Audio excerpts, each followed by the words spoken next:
पिछले दिनों केरला हुकूमत ने एक रेजोल्यूशन पास किया जिसमें उसने अपने स्कूलों को हिदायत दी कि स्कूल के जो क्लासरूम है उनमें जो बेंचों की जो सजावट होगी वो यू शेप्ड में होगी, कुछ इस तरह से।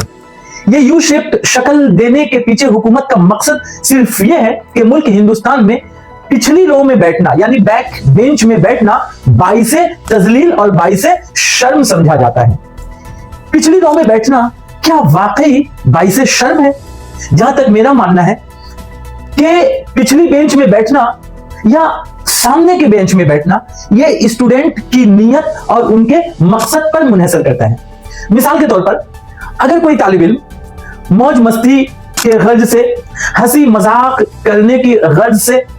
या बेतवज्जही के लिए अगर वो पिछली रो में बैठता है तो ऐसा उस बच्चे का सोचना, उसका ये ख्याल अफसोसनाक है और इससे उस बच्चे को और उसकी तालीम को नुकसान होगा। अगर कोई बच्चा संजीदगी के लिए, सुकून के लिए और अपने दिमाग को ठंडा रखने के लिए और उस्ताद की बातों को बगौर सुनने के लिए अपनी दिल या अपनी मर्जी के मुताबिक अगर वो पिछली रो में जाकर बैठता है तो इसे बाइसे शर्म और बाइसे तजलील नहीं समझा जाएगा। लिहाजा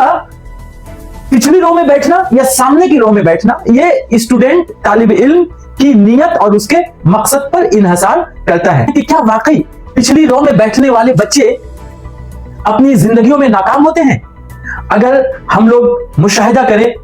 तजज़िया करें तो पाएंगे कि बड़े बड़े साइंसदान, बड़े बड़े मुफक्किर, बड़े बड़े शायर ये सब बैक बेंचों में ही बैठा करते थे। अव्वल मिसाल ले लीजिए हमारे साबिक सदर president of India APJ Abdul Kalam, वो तो अक्सर बैक बेंच में बैठने को तरजीह देते थे। वो सिर्फ इसलिए क्योंकि वो खुद कहते थे कि मैं सोचता बहुत था, मुझे सुकून चाहिए था, तो मैं अपने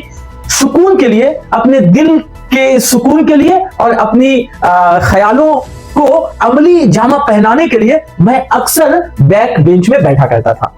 उसी तरह अगर हम लोग सर आइजैक न्यूटन की बात करें तो वो निहायत ही इंतहाई शर्मीले थे, वो बहुत ही संजीदा और शर्मीले थे, बहुत कम किसी से बातें किया करते थे और इसी वजह से वो अगली रो में नहीं बैठकर वो भी पिछली रो में जाकर ही बैठते थे।